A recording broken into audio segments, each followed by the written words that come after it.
The Nanny, Seinfeld, The Cosby Show. Com a TV por assinatura, as séries americanas de comédia ficaram cada vez mais populares. E um novo termo foi sendo incorporado ao vocabulário do telespectador. Sitcom, ou comedy situation, ou comédia de situações. A nova febre da atualidade.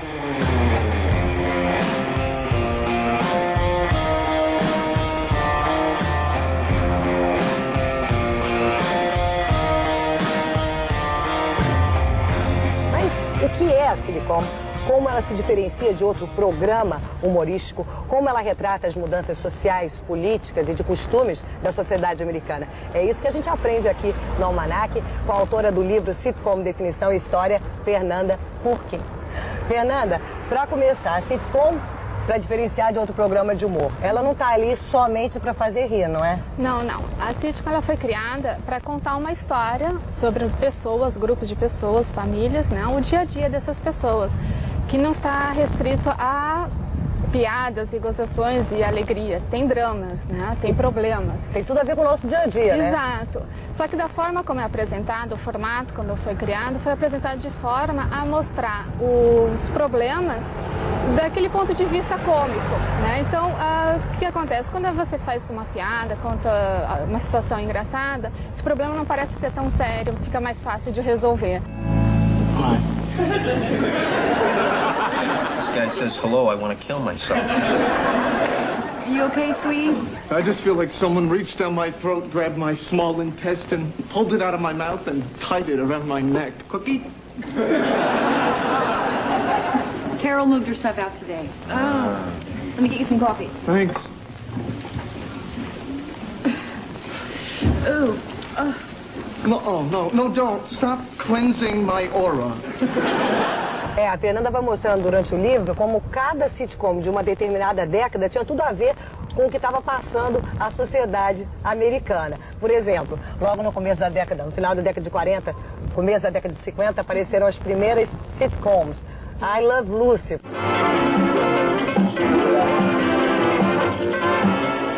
Como é que aquela família representava os anseios da mulher, por exemplo, naquela época da década de 50? A década de 50, as mulheres elas estavam começando a descobrir a liberdade do trabalho, né? Até então elas moravam com o marido, os filhos, trabalhando em casa. Como eles saíram para a Segunda Guerra, para lutar na Segunda Guerra, elas tiveram que entrar no mercado de trabalho e gostaram, né? Então, quando terminou a Segunda Guerra, elas não queriam voltar para casa, principalmente as mulheres solteiras.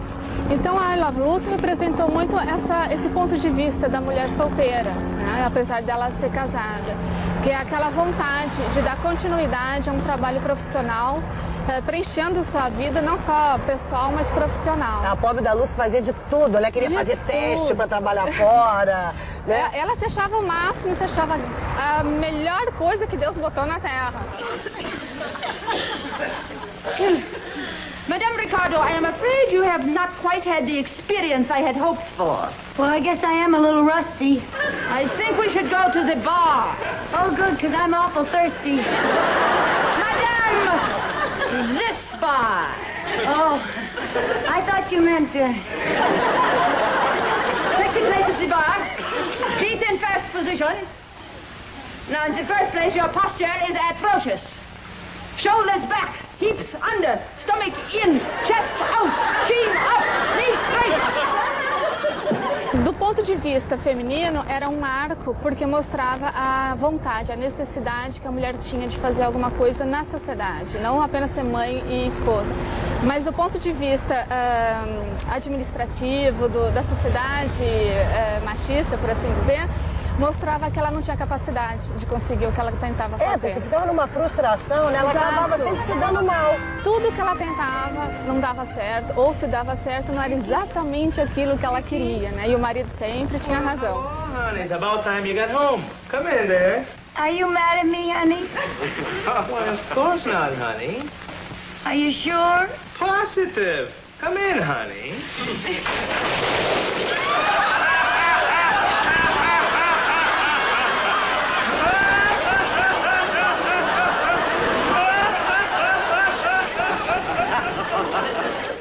Mas não tinha como deixar de ter, na década de 50, como você bem mostra no livro, aquela aquele sonho americano da época representado. Tinha uma outra sitcom que você fala que é Papai Sabe Tudo. Isso. Que família está representada ali, Fernanda? É a família ideal, né? Porque a sitcom, ela está dividida em duas linhas, que é a anárquica, que é a da I Love Lucy, e a ideal, conformidade, né? Inconformidade. Exato. Aquela coisa assim, você faz a coisa certa, na hora certa, no momento certo. Você tem a aparência certa, você fala a coisa certa. Hey, where's Bud going?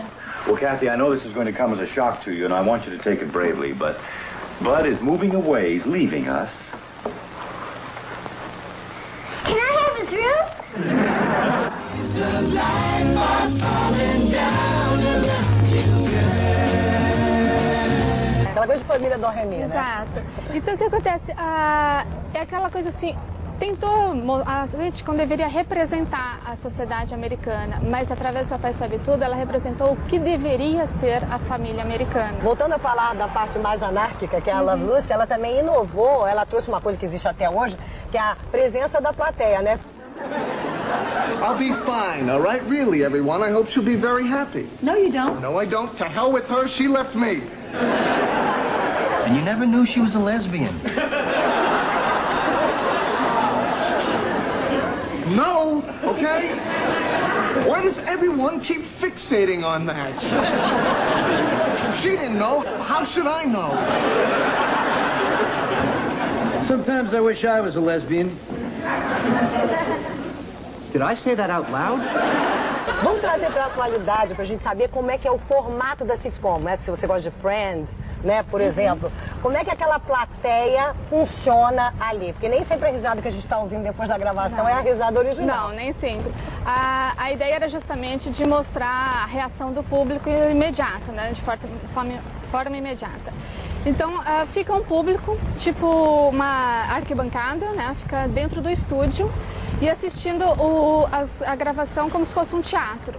Entre o público e o palco, que seria o palco, né, fica a câmera, o diretor, o roteirista acompanhando, todos os técnicos correndo na frente do palco, né? E aí o palco é dividido em 3 paredes. A que seria a quarta, que fecharia a casa, é o público.